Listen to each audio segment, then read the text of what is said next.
அபிஷேகம் செய்கின்றேன். என்னை ஆயனை போல அபிஷேகம் செய். மலைகள் குன்றுகள் விலகினாலும் மாறாது கிருபை. மலைகள் அவருடைய கிருபை எங்களை விட்டு விலகாததுக்காக நன்றி அப்பா.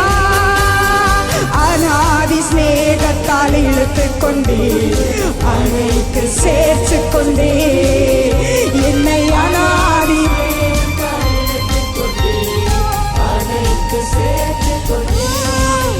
ரத்த கோட்டைக்குள்ளே நான் நுழைந்து விட்டேன். இனி எது